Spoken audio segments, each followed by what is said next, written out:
Folks, welcome inside the Parisi Palace, high above 3773 East Broadway. This is a live edition of the Jake Feinberg Show, comedy on Power Talk. Thank you so much for making us part of your day today, and I feel really fortunate to have connected with Don Poncher because he gave me the number to my next guest, and the man is all heart and soul, and somebody who has really led a incredibly magical existence, and for some reason the universe wants him to continue to stay around, and I am absolutely honored that he is still here. Wolfgang Melz, welcome back to the Jake Feinberg Show. Oh, sure. It's all right. I'm glad to be here. Hey, you remember how you found out that Gabby passed away? Yeah, so Richard Thompson. Yeah, he was. Gabby was in Hungary at the time, in Budapest, and his girlfriend called Richard Thompson up that he had died. I just wonder, I want to, because the day after I talked to you, I did an amazing interview with Jim Keltner and another one, and I read him the quote that you talked about when he would drop his sticks after a drum solo, and he's like, I never played a drum solo. I said, what are you saying, Wolf? He's not telling the truth, Keltner? And then all of a sudden, his wife, Cynthia, he's like, oh, wait a minute. She's nodding her head that I did do drum solos. But this is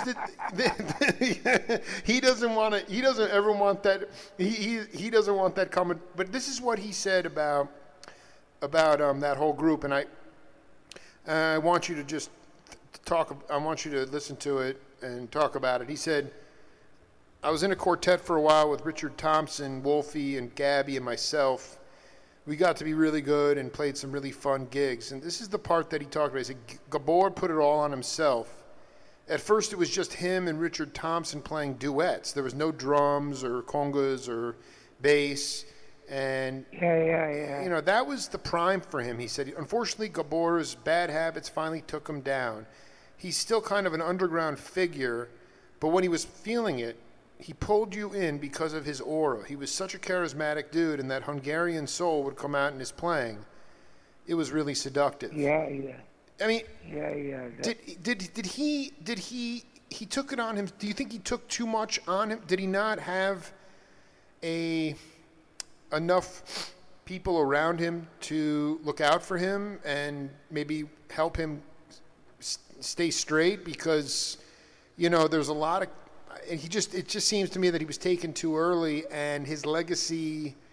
Now there's a resurgence of him now with younger cats who are very hip to his music and his albums, but he still remains under the radar when you put him up against, Toots Thielsman or, you go on and on and on, but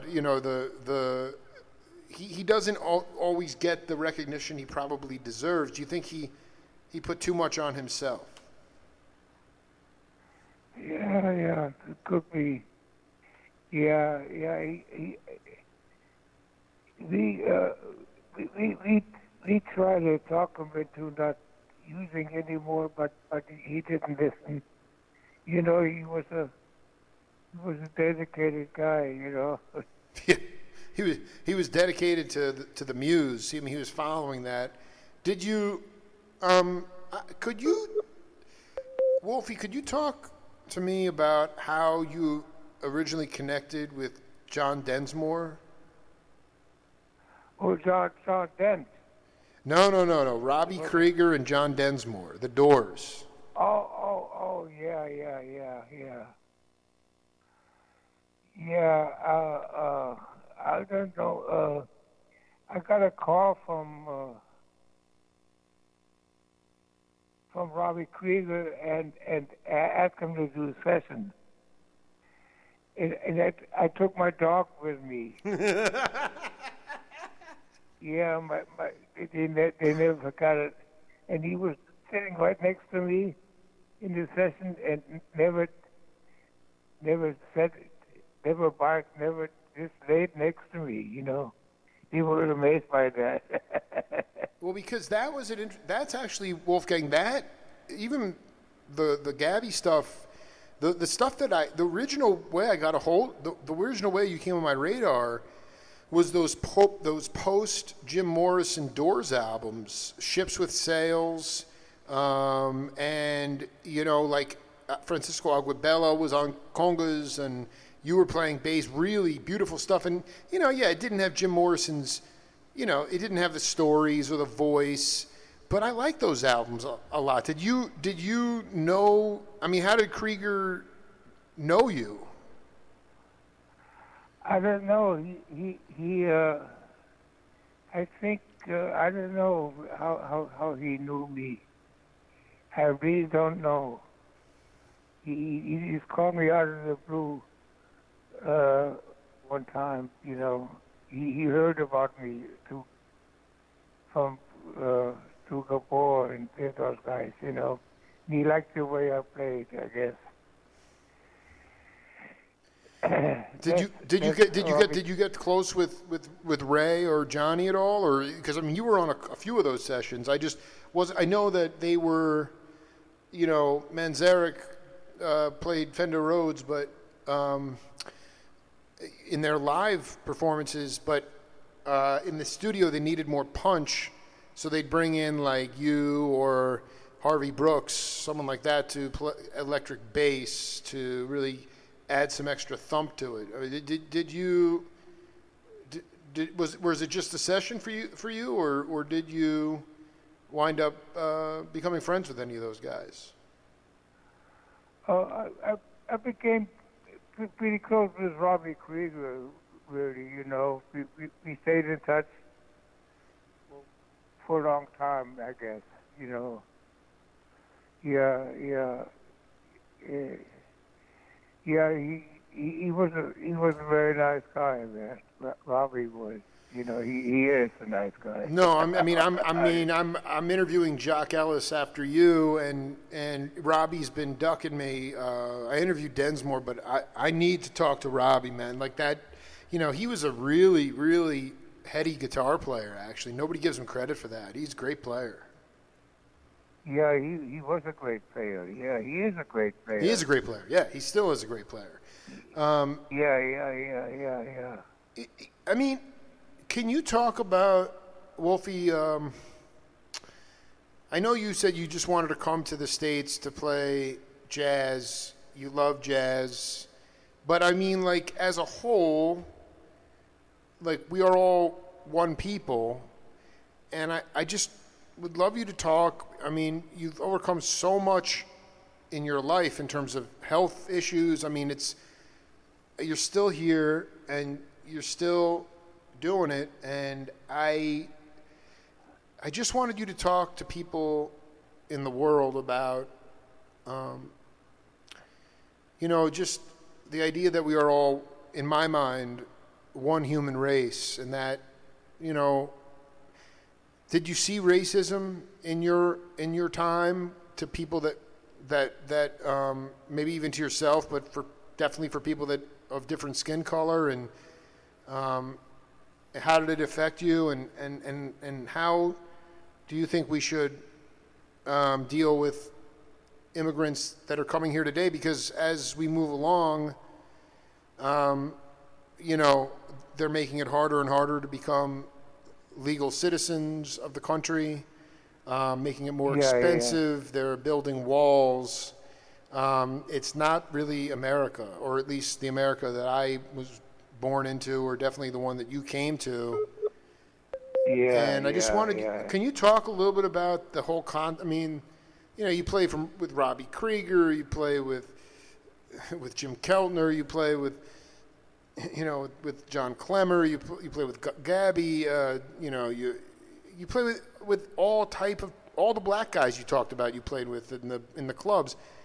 So can you talk about just us as one human race, like how we can come together as one people and not hate each other because we have different skin color?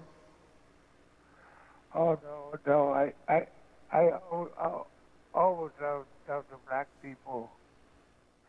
You know, I listened to, I mean, Duke Ellington, Count Basie, they were all black people I listened to in Germany before I came over here. You know, so I had no prejudice against black people. I loved them. When I played in Bakersfield in a black club there, and the owner said, he says, Wolfie, I want to tell you something. You really love the blues, don't you? Yeah, he was right. Yeah. I mean, um, why did you like playing with the black guys? I mean, because at that time, especially, um, there was no. I mean, there were like, maybe high school bands and things like that, but those guys were just playing. They just were off the street. They had their own tunings, and Yeah. it was just very honest music. But they also, I mean, I want to be clear. Did they accept you at first more than white people did? Yeah, well, I don't know why they accepted me. I always had to. Maurice Miller was a beautiful drummer. I played a lot with him. He was a black guy, and he was a good singer too. Yeah, I met him through Bill Plummer. Bill Plum. I'm glad you brought up. Who? Please talk about. I have a Bill Plummer album with Rahsaan Roland Kirk from the '60s, and then there was like. Oh yeah. Who was Bill Plummer? He's a very very beautiful bass player. He was. I heard about him in Bakersfield when I came down. I wanted to play the upright bass, and then my bass was stolen. So I just had I still had my Fender bass, so I kept on playing the Fender bass. So I never played the upright bass really. Okay, so I didn't realize that in the first interview, the bass you built was an upright bass. No. It was a Fender bass. It was a Fender bass, but you wanted to learn the upright, Yeah. I took some lessons from Bill Plummer, and then my bass got stolen, and so I never. I couldn't afford another one, so I just played the Fender bass from there on in. So you actually, how did you get your upright? I had a little upright bass. I had it all set up, and I took some lessons from Bill Plummer. So and then my bass got stolen. My upright bass got stolen. So thank God I was on the gig with the Fender bass. So I still have my Fender bass. Like I had some guitars stolen. Everything was stolen. Jeez, what's going? Why are people stealing from Wolfie, man? There's no reason to steal from Wolfie. Yeah, I don't know. Yeah, I don't know what the deal was. I had a suspicion that it was a junkie guy I knew. He ripped me off. Yeah. So anyway, yeah. I mean, you even though it got stolen, it's hard to say this, but like, did you feel like you had? I mean, I know it's different muscles that you use and things like that, but did you? What was the incentive? Just because you love jazz, you wanted to play acoustic jazz? Like, why maybe it would increase work opportunity for you? Did you feel like that maybe it was hard, but you would have figured it out playing the upright? No, it wasn't hard for me. That bass was stolen, so I never got another one. So I never never really played it very well, the upright bass. You didn't really have enough time to play it per se. Yeah, to get, yeah. Can you talk But about? from, I mean, every time I hear you speak in your voice, I mean, again, I'm 42 and I'm younger than your son, but who, by the way, is apparently my buddy Raphael is in Portland, who's a cajon player and drummer and brilliant poet. And I asked him about Reinhardt, and I said, have you played with him? I just interviewed his father, and Raphael said, I have not, but he is the man on drums. yeah, he's a drummer. Yeah. Can you talk about the first time that you guys started to play together, the two of you? Oh, he came down on this vacation to L.A. and so we played a little bit together there. I played a lot at Clover Studios, so we played there a little bit, and that's the first time we played together, actually. And then when I went up to Portland, he played with Bobby Torres a lot. Bobby Torres took him in when I got divorced with Tulane. So he calls Bobby Torres his dad. Yeah. So anyway, that's it. I talk to him once a week, or he called me the other day. Reinhardt did. Yeah. Yeah, I want to interview him too, because I mean, I don't know he's clearly, I mean, Portland is a great music town, and I have very good friends of mine, peers of mine, who are playing there in different conglomerations. But I would love, I mean, it's a different time because of coronavirus, but do you consider him like a drummer, a jazz drummer, or he play all styles, or what is he? What, like, because he plays Latin very good. He plays clave. Yeah, he plays the Latin drums, or he plays timbale. Oh yeah, he plays that very good. Yeah, and because of Bobby Torres, he stayed with him a lot. So Bobby Torres taught him all that Latin stuff. Bobby Torres has a big band there, and a small band there, and he always played in his band. So that's about it. Bobby, let me ask you about one thing. When I hear your voice, I always I think about Joe Zawinul. Did you hang with Joe? Yeah, I did. Yeah. Talk about, because he liked to drink a lot of cognac. He loved cognac, and Yeah. I want you to talk about Joe. I mean, because when I hear your voice, I feel like Joe Zawinul's sitting right next to you and put his arm around you. So, can you talk about Joe? Yeah, I saw him always playing in different bands, and he always wanted to see him, and so he knew me very well. I think I did something with him. I don't know. I forgot what it was, but I did some session with him. Really? Yeah, but I don't know what it was. It was a short thing, But I do Joe. We always talked a lot. Yeah. What would you talk like? What would you talk about? The old land from Europe, or like, I mean, he was like, I don't know. He was very almost a shaman musician.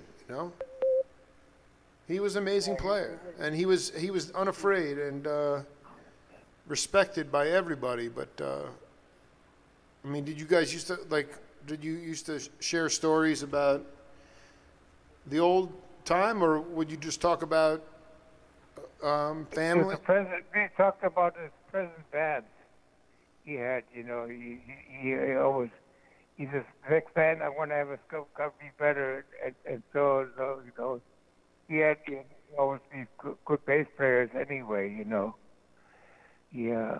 So anyway, yeah, we talked a lot when I went to see him. You know, at the Lighthouse or Shelley's Manhole. Mm-hmm. He played there. Yeah, he played there too. Yeah, and so we, I got to know him very well. You know, he was a very nice guy, very knowledgeable guy. You drank cognac together? Yeah. Oh yeah. Yeah. Yeah. Yeah. Dude. I mean, Wolfie, you are like. I mean, you still are alive, man. It's like really amazing to know that you have cancer 3 times. Yeah. I had.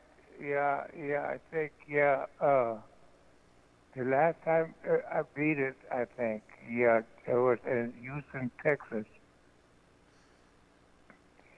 Yeah. This guy. I had, let me see, what kind of cancer? Kidney cancer. I had kidney cancer. And they took a kidney out in L.A., and when I went to Houston, it reoccurred, and then this Dr. Amato there, he healed me forever. So What did he do? That was good. What did he do? He had some new medicine. He did it was I forgot what it was. It was a pill and shots. I had to take shots in my belly, you know, for 3 months or something. Can you just talk to people who are suffering from being like being affected by not being able to travel or play music, or their life has been turned upside down because of the coronavirus, and they feel sorry for themselves, and they want people to pity them? I mean, can you talk about when you were, you know, because Danielle talked to me about one time, basically you had they gutted you like a fish. They took all your everything out of you one time when you had cancer. Yeah. Like, did you ever you were at peace if you pass away, or did you have some sort of, did you pray or have some kind of life force to say I will beat this? I mean, you have to have intestinal fortitude, and you have to have a lot of light to overcome cancer, not once, let alone 3 times. So, I mean, can you talk to people about, did you just say, okay, I'm okay if I don't make it, or I'm going to beat this mother? Well, I always thought I'll beat it somehow, you know. I don't know whether I thought, well, we're not going to die. That's too bad, but I'll beat it somehow. You know? Yeah. I mean, you were still smoking cigarettes through it. So I'm not smoking cigarettes anymore. No. I haven't smoked in 4 years now. No, but I mean, like, when you went through cancer treatment, you were still smoking. Oh yeah. Well, not during the treatment. No, I couldn't taste anything, nothing. You know, the shots. I didn't have any taste in my mouth, nothing, no smells. So, like,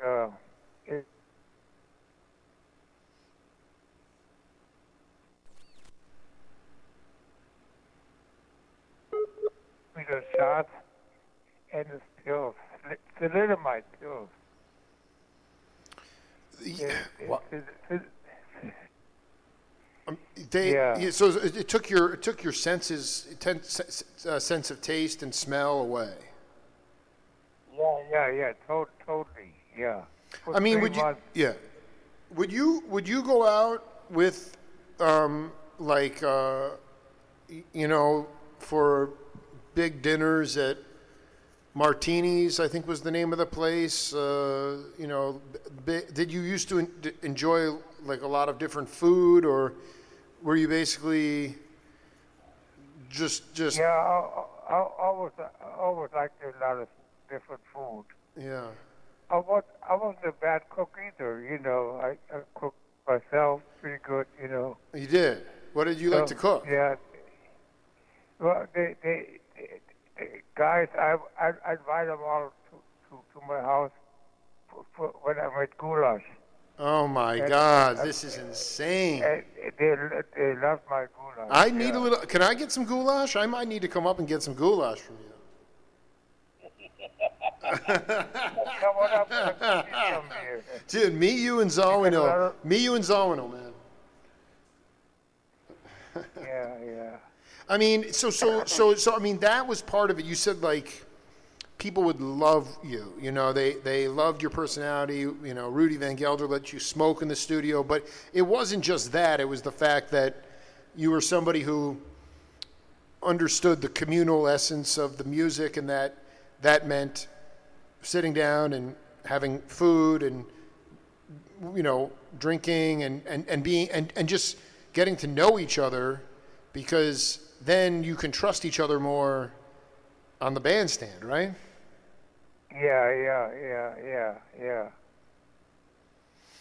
I'm about to interview Jock Ellis. Could you tell me a good Jock Ellis story? Oh, Jack Ellis story. I don't know. He calls me uh, once a week here too. Yeah, he's a dear friend of mine. I don't know. He was with a girlfriend that hung herself. Yeah, he told me that story when he walked in and saw her hanging there. You know he told me very uh, you know he was really weirded out about it. You know. This was He like knows it. during the '70s, or do you know when it was? That was in the 70s, I think. Yeah. He Yeah. walked in and she was just hung. That's terrible. But I mean, Yeah. yeah, I mean that's He a. was But hung. what about like a good Jock Ellis story? Like what made him a great? He's so unknown, but yet such a nasty player. Like what are the memories? I mean, that's the whole reason I even. Well, I mean, I first it was the Doors albums, and then it was the Gabby albums, and then what finally put me over the top with Wolfie was Fun Zone, and Fun Zone is you and Michael Rubenstein and Poncher, Barone, Benet, and Yeah. McIntyre That, and Jock. yeah. Jack was always a funny one. He always cracked jokes and stuff. He was a fun guy. And so was Barone, you know. They were very good friends. Yeah, he was. But I Barone mean, you guys wouldn't keep Jock around if for the laughs. I mean, he could. What made him a good player? he always wanted to solo, you know. He said she could solo well. And I said, that's bullshit. He can solo, you know. He was on one of my tunes, and Gary and him played a little riff, you know. And he says, and then he played around the bridge, some tunes of mine, I don't know. But anyway, he always wanted to solo, you know, and now he solos.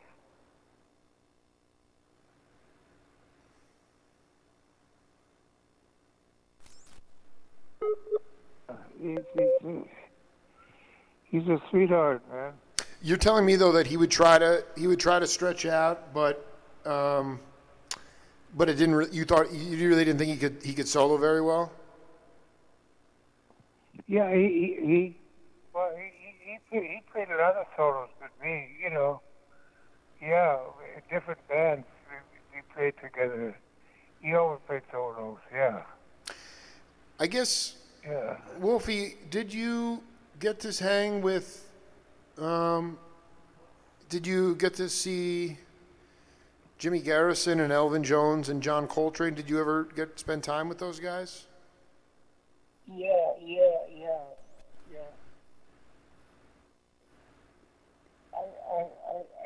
I did spend some time. Like, what were you, like, you would see them at Shelley's Manhole? Like, because, I mean, Coltrane, You know, and I talked to them then, you know, and Miles. Miles wouldn't talk to white people, but I was the few people he talked to. no, Wolfie, I want to ask you, I'm glad you brought this up, okay? You know the piano player Mike Knock from Australia? Yeah. Okay, so, I've interviewed Mike Knock, I've interviewed Airto, I interview Miroslav Vicious, you know him? Yeah. Okay, so all of them have white skin, right? Like you. But all of them come from, they weren't born in this country. All of them were trusted by the black musicians. Walter Booker and Roy McCurdy took Miroslav in New York, let him stay with them when he had no place to live, and he was just trying to get some gigs. Mike Knock was playing in Harlem with the Black Cats when he first moved here, and Airto moved to New York in '69, didn't speak any English, and he'd go to these. Obviously, he's from Brazil, but they speak Spanish in Brazil too. And so he went to some Spanish like salsa clubs to play, and they said, no. You can't play on the bandstand. You go sit in the corner, or you can shake your shaker there. It's fine. And the guy, the cats that embraced him and brought him in were Miles and Cannonball and Walter Booker and McCurdy. They loved the refrigerator tubes that he would play so it was the Black Cats that. So here's the thing, Wolfie. Tell me, you said Miles would not talk to white cats, but he talked to you. Why? I say, not just Miles. I say black musicians that created jazz did not trust white American people because I think they thought that maybe white Americans would try to rip off the music, whereas immigrants, Wolfie, Vicious, Knock, Airto, all of them completely accepted by black musician. Yeah. Well, it was a weird thing, yeah. Walter Booker. I did an album with Walter Booker. You did? Yeah. What? Yeah, with John Dent. Is John Dent still alive? No, he died. I think last year somehow. Why was it weird, Yeah, Wolfie? Why? Tell me. I mean, because I wasn't born, and I'm trying to figure out why was it weird? What would people say? Like Barone. Like, I'm sure Miles would not talk to Gary Barone. Why did you guys feel that? I mean, even though it may not have been a good reason, why did you guys, when you guys were like that, it was weird. What did you determine was the reason?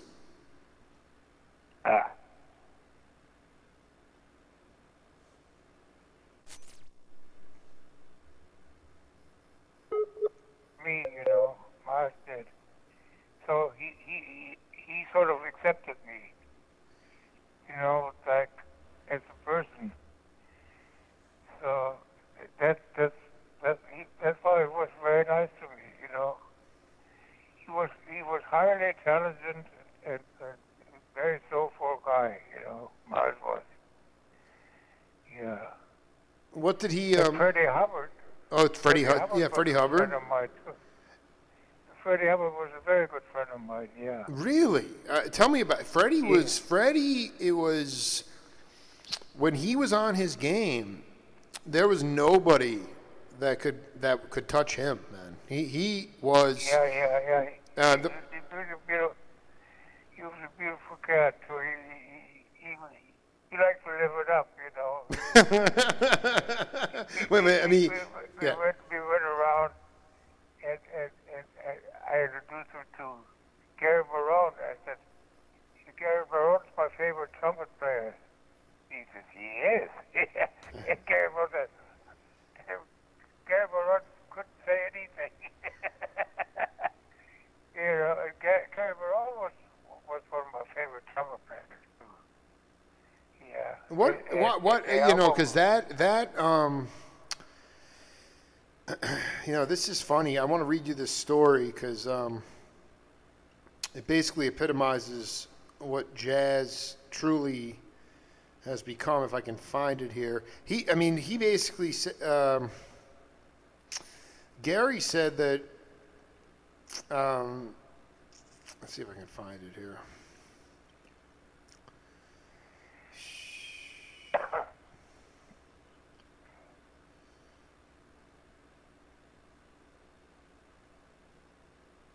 Yeah, this is what he said. Okay, so you actually say you connected Freddie to Gary? Yeah. This is a story from my interview with Gary last year. He said, I used to hear Freddie a lot, and then I had a chance to meet him in L.A. He came to my house in North Hollywood for a jam session. Somebody wrote a song with all kinds of changes. I was having trouble with it, but Freddie took a chorus and it was like, wow. He was one of the ones that influenced me later on, especially after I had been playing jazz for a while and could really figure out what the hell he was doing. Freddie could play to the moon, man, but do you feel there's something about, the fact that you were not from America and you could appreciate this African-American art form that allowed those guys to talk to you? Maybe they had a feeling about me, They had a feeling. Of course they had a feeling about you, Wolfie. That's what Danielle said. Yeah. It's love. It's just your heart, man. Your heart is so strong. Can you talk, do you have, as best you can, when you come to live with Danielle and her husband, you get a chance to kind of be a grandpa to her kids. Can you talk? Yeah. Can you talk about that? How that makes you happy? You have any good stories? Oh, I love those kids. They're all young. They're beautiful, and I didn't have any girls, and Danielle has one girl, the oldest one here. Yeah, and Pearl is her name. Yeah. Oh, here's a kitty cat right next to me. He's laying in my bed. So wait, you had how many kids did you have? I had two sons. I had Reinhard and Roger. So you had two biological sons, and then from different mothers. Yeah. Two different mothers, and then yeah. And where's Roger now?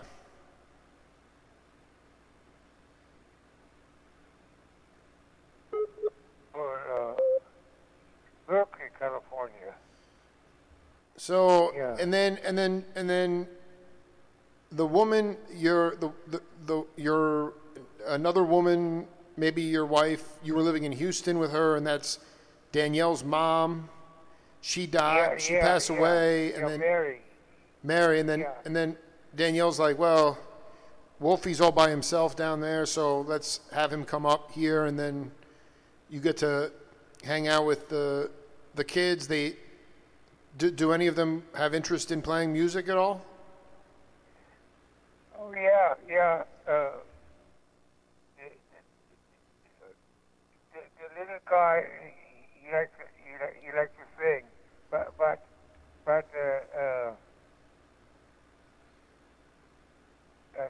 Sam is Sam. What are you, Sam?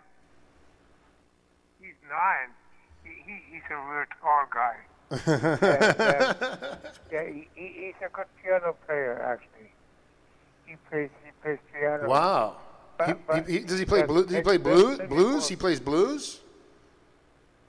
Well, He needs to play blues with Wolfie on electric, man. Yeah. Wolfie, man, I'm telling you, Wolfie, you sang. You had a good voice, didn't you? No, not a good voice. Well, this is my final question for you in this segment is Peter Anders. Peter Anders. You did a record with him in 1972, and it is called Family, and it says Wolfgang Melz, bass and vocals. Oh, well, that singing with somebody probably. Yeah, you were doing bad, but I mean, like, who was this? I mean, this is I've interviewed a lot of guys, but it's like Mike Dacey, Jerry Goffin was a composer, Gary Kellgren was the engineer, guys like Clydia King, Okay. Danny Korchmar, Wolfgang Melz, yeah. Wolfgang Melz on bass, Wolfgang Melz on vocals. Oh, Danny Cooch was a good friend of mine. I want you, dude. Danny Cooch is in my first book. I love him. Tell me about Danny Cooch Korchmar, please. Oh, he played with me at the studio down there, in Clover, and I got one solo on a CD here somewhere. He played a great solo. Wait a minute. The band Clover or the studio Clover? Studio Clover. And who was it? Your record or his record or what?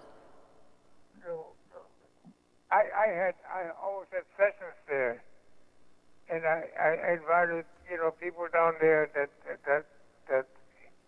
who could play, so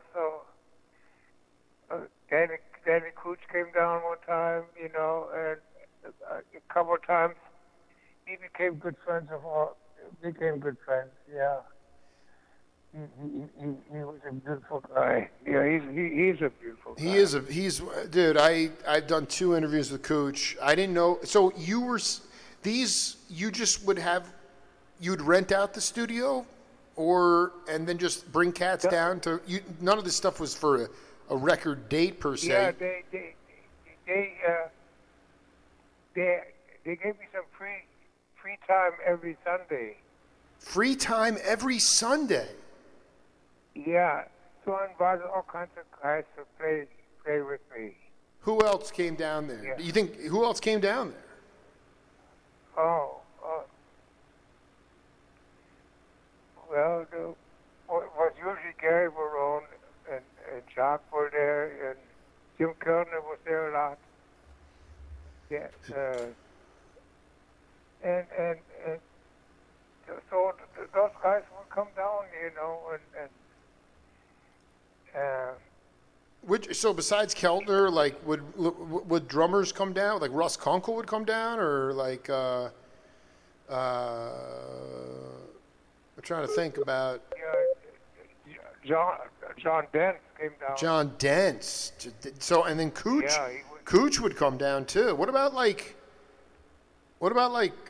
Paul Stallworth or Paul Stallworth. Yeah. you know I interview Paul too. He's okay. He's doing okay. Oh, that's good. David Foster would come down. Yeah.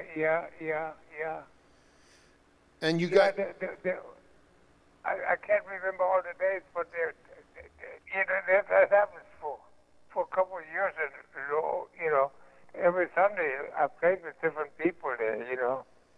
who did you know So there? Who did you know at the studio that gave you that time? Oh, there was a drummer. He had Drum City. He owned Drum City, and he owned the studio. So he gave it to me for free every Sunday. Wait. Drum City was in San Francisco or Los Angeles? Los Angeles, on Santa Monica. Yeah, on a kitty corner of Western and Santa Monica. You don't, and we can't remember who owned that place. Was it? It wasn't like. Was it somebody who? Yeah, it was what's his name? He was a old drummer, but he owned Drum City, and he owned the whole property there. So he let me play every Sunday there. Oh my God! I know who it is. Bob Yeager.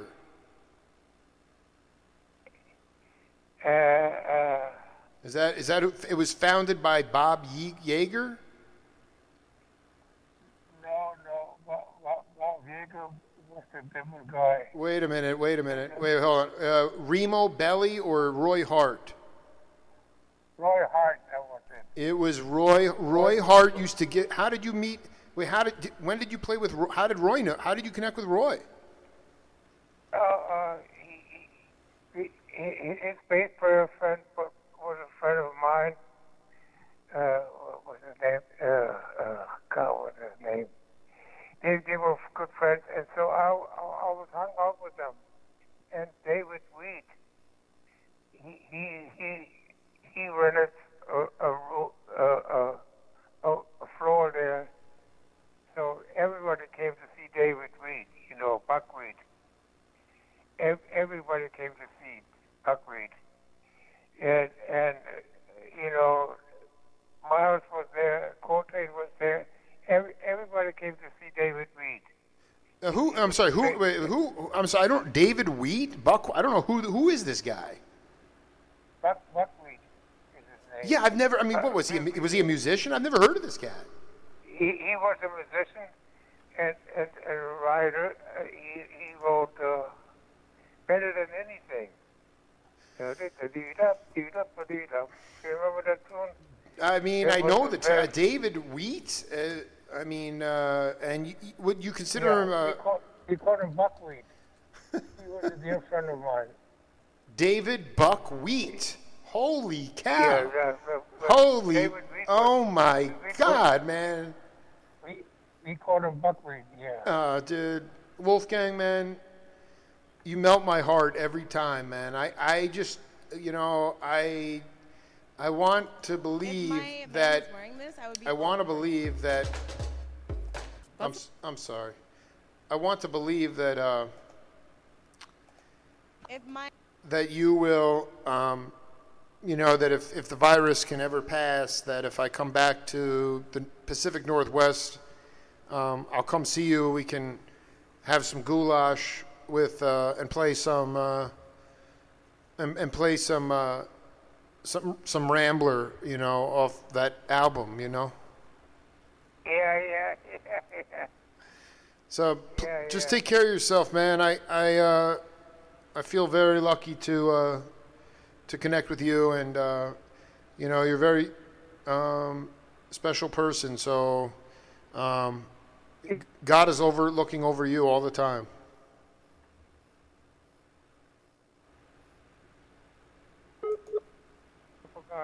Thank you for calling me, man. Yeah, man. I'll send this interview to Danielle so you can have it for your archives, okay? And also, if you ever find the Cooch solo from the Roy Hart days, let me know. I want to hear it. Okay. Yeah. Okay. All right. Talk to you Yeah. soon, Wolfie. All right, my man. You take it easy, man. You too, brother. Bless you, brother. Well, bless you, man. Yeah, man. Be cool, man. Yeah. Yeah. Later on. Bye-bye. Yeah.